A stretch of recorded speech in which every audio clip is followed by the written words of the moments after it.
কালু, তুমি জানানে মই মা হব গৈ আছো আৰু তুমি দেউতা। সঁচা নেকি? এইটোতো আমাৰ বাবে গুড নিউজ। এই এই মই দেউতা হম। সুখবৰটো পাইছা? এতিয়া যোৱা, মোৰ বাবে কণী লৈ আহা। মোৰ কণী খাবলৈ মন গৈ আছে। তুমি কণী খাবা? হ'ব, মই এতিয়াই তোমাৰ বাবে কণী লৈ আহি আছো।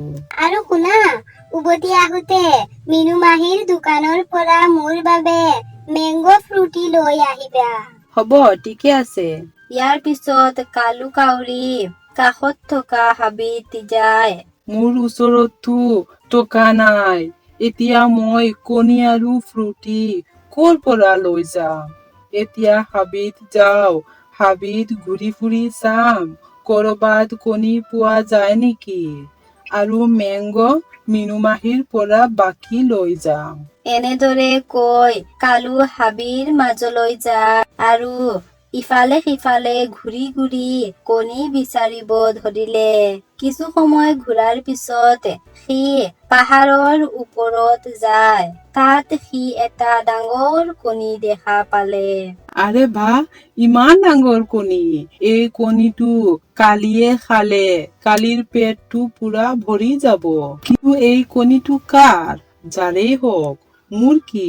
মই যাওঁতে এই কণীটো লৈ যাম।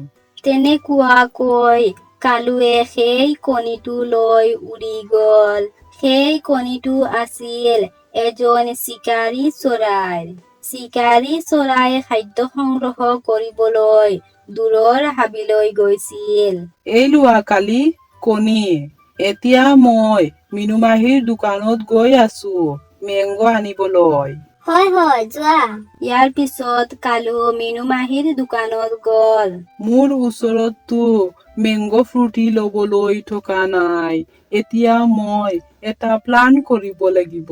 তেনেকুৱাকৈ কালুৱে মোবাইল ফোন উলিয়ালে। হয় হয়, তুমি এতিয়া চিন্তা নকৰিবা। তোমাৰ টকা মই এতিয়াই দি আছো। আৰে চৰাই, তুমিতো মাত্ৰ মোৰ ওচৰত 1,00,000 টকা পাবা। বাৰে বাৰে ফোন কৰি আছা দেখোন। এই লোৱা তোমাৰ টকা। চোৱাচোন টকা গৈছে নেকি? আৰে বাপৰে, এই কালুৰ ওচৰত ইমান টকা আছে। আজিলৈকে মই 1,00,000 টকা কেতিয়াও দেখা পোৱা নাই। আৰু সি ইমান সোনকালে 1,00,000 টকা পঠিয়াই দিছে। মাহী, মোক এটা মেংগো ফ্ৰুটি দিয়াচোন। হয় হয়, দি আছো। এই লোৱা কালু, তোমাৰ মেংগো ফ্ৰুটি। মাহী, কিমান টকা হ'ল? কিমান টকা হ'ব? এই ফ্ৰুটিটো মাত্ৰ 15 টকা। মাহী, তুমি এই ফ্ৰুটি ৰাখি দিয়া। মই টকা লগত লৈ অহা নাই। মই টকা লৈ আহি ফ্ৰুটি লৈ যাম। নহয় নহয়, টকা পিছত দিলেও হ'ব। তুমি ফ্ৰুটি এতিয়া লৈ যোৱা। হ'ব তেন্তে, মই আহি আছো। তেনেকুৱাকৈ কালু তাৰ পৰা গুচি যায়। তেতিয়া চিকাৰী চৰাই আহি তাৰ বাহত উপস্থিত হয়। আৰে, মোৰ কণী কি হ'ল? কোনে লৈ গ'ল মোৰ কণী? হে প্ৰকৃতি, এতিয়া মই কি কৰো? মইতো এতিয়া মা হ'ব নোৱাৰিম। আৰু 1 বছৰ অপেক্ষা কৰাৰ পাছত মই কণী দিব পাৰিম। আৰু তেতিয়া মই মা হ'ম। মই একো গম পোৱা নাই যে মোৰ কণী কি হ'ল, কোনে লৈ গ'ল। কিন্তু যিয়ে মোৰ কণী চুৰি কৰিছে সি নিশ্চয় ধৰা পৰিব।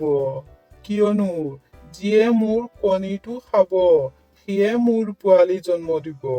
আৰু মোৰ পোৱালি জন্ম হলে মই মোৰ পোৱালি পাই যাম। এই লোৱা কালি, তোমাৰ মেংগো ফ্ৰুটি, খাই লোৱা। কালু, মই কণী খোৱাৰ পিছৰ পৰা মোৰ পেটত ঘুৰ ঘুৰ শব্দ কৰি আছে। এই কণী তুমি ক'ৰ পৰা আনিলা? মই এই কণীটো মিনু মাহীৰ দোকানৰ পৰা লৈ আহিলো। মিনু মাহীয়ে ক'লে যে এই কণী খালেই যে তুমি ভিটামিন পাবা। তেনেকুৱা কালুৱে কালিৰ মন জয় কৰিবলৈ চুৰি কৰি কণী আনিলে আৰু বিভিন্ন ধৰণৰ উপায় উলিয়াই মিনু মাহীৰ দোকানৰ পৰা বস্তু লৈ যায়। তেনেতে কিছুদিন পাৰ হৈ যায়। কালিয়ে 3টা কণী পাৰিলে। 3টা কণী দেখাত 3 ৰঙৰ আছিল। 3টা কণীৰ পৰা তিনি ধৰণৰ পোৱালিৰ জন্ম হয়। কালু চোৱা, আমাৰ কিমান সুন্দৰ সুন্দৰ তিনিটা পোৱালিৰ জন্ম হৈছে। মই এই পোৱালিবোৰ পাই বহু আনন্দিত হৈছো। ঠিক আছে, কিন্তু তুমি এটা কথা কোৱা, এই পোৱালিটো মোৰ আৰু বাকী দুটা পোৱালি কাৰ? এই দুয়োটা পোৱালি মোৰ নহয়? কি কোৱা?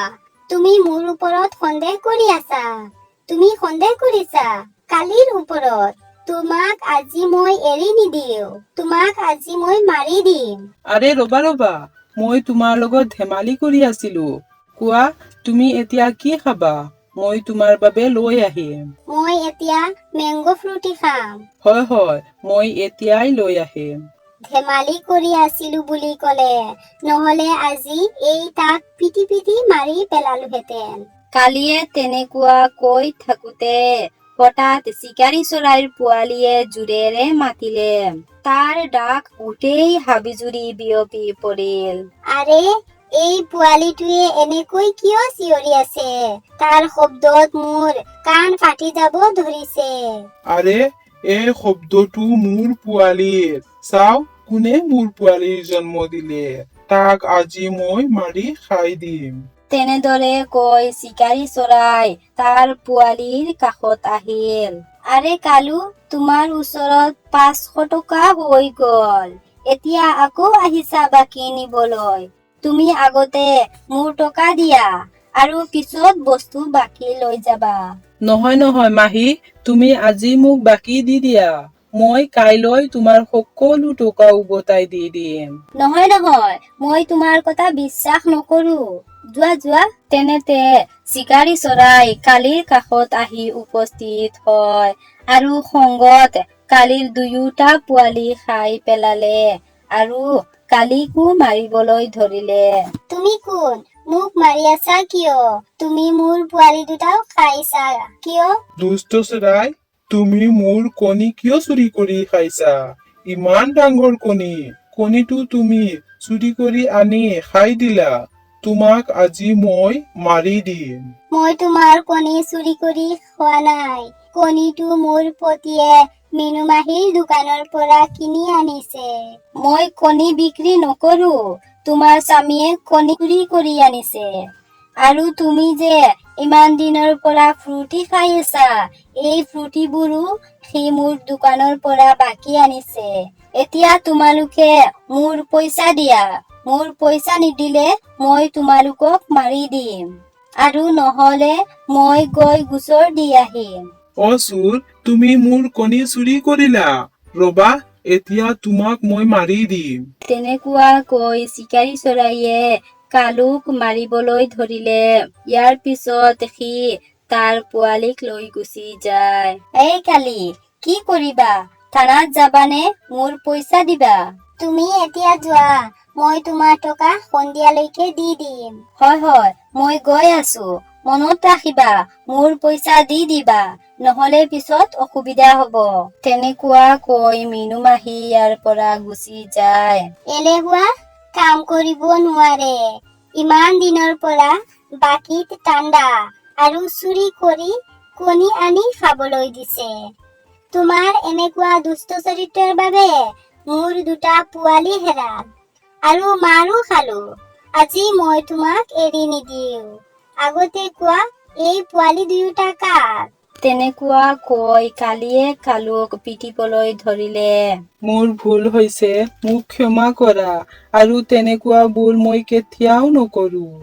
বন্ধুগণ, ভিডিঅ'টো চাই ভাল লাগিলে কমেন্ট কৰি জনাব আৰু এনেকুৱা ভিডিঅ' চাবলৈ চেনেলটো সাবস্ক্ৰাইব কৰক। Thank U.